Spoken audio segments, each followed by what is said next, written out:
જન્મથી માંડીને મૃત્યુ પર્યંત માણસ જે કોઈ પણ ક્રિયાઓ કરે છે એનું એક જ લક્ષ્ય આપણને દેખાય, સુખની પ્રાપ્તિ. આજથી હજારો વર્ષો પહેલા એવું કહેવાય છે કે માણસ જંગલમાં રહેતો હતો, શિકાર કરીને ગુજરાન ચલાવતો હતો, પણ ગમે ત્યારે વરસાદ પડે, ઠંડી, એટલે એને ગુફાઓમાં રહેવાનું શરૂ કર્યું. કેમ? સુખી થવાય ને થોડું. જંગલમાં કઈ નક્કી નહીં, ક્યારે વરસાદ પડે, ગમે ત્યારે પલળી જવાય. ગુફામાં પણ મજા ના આવી. ઝૂંપડી બાંધી, પથ્થરના ઘર બાંધ્યા, પાકા મકાન બાંધ્યા, પાકી સડકો બનાવી, રહેણાંકો બનાવ્યા, વસ્તીઓ ઊભી થઈ, શહેરો ઊભા થયા. કેમ? સુખી થવા માટે. પેલા ચાલીને બધે જવું પડતું હતું. ગાડા શોધાયા, બળદગાડા. સ્પીડની લિમિટ બળદગાડામાં. ઘોડાગાડી શોધાય, છતાંય સ્પીડની લિમિટ. 4-વ્હીલર કાર શોધાય. સુખી થવું હતું ને. પણ ગાડીમાં પ્રશ્ન એ કે તડકો જ્યારે ભયંકર હોય ત્યારે ગરમી લાગે, તો એસી વાળી ગાડીઓ આવી ગઈ. હજી સીટો કમ્ફર્ટેબલ નહોતી તો લક્ઝુરિયસ કાર આવી ગઈ, મર્સિડીઝ, BMW, લિમોઝિન. સુખી થવા માટે કેટલું બધું કર્યું એણે. પહેલા તો 1-to-1 વાર્તાલાપ થતો. આજથી 100 વર્ષ પહેલા કોઈકે કીધું હોય કે અહીંયા બેઠા બેઠા અમેરિકા વાત થશે,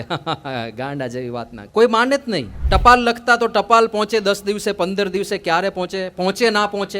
એના બદલે હવે 3જી સેકન્ડે તમારો SMS પહોંચી જાય, તરત જ તમે કોલ લગાડી શકો. અમેરિકા અહીંયા બેઠા બેઠા વાત થાય. બધા સંશોધનો થયા, બધું થયું.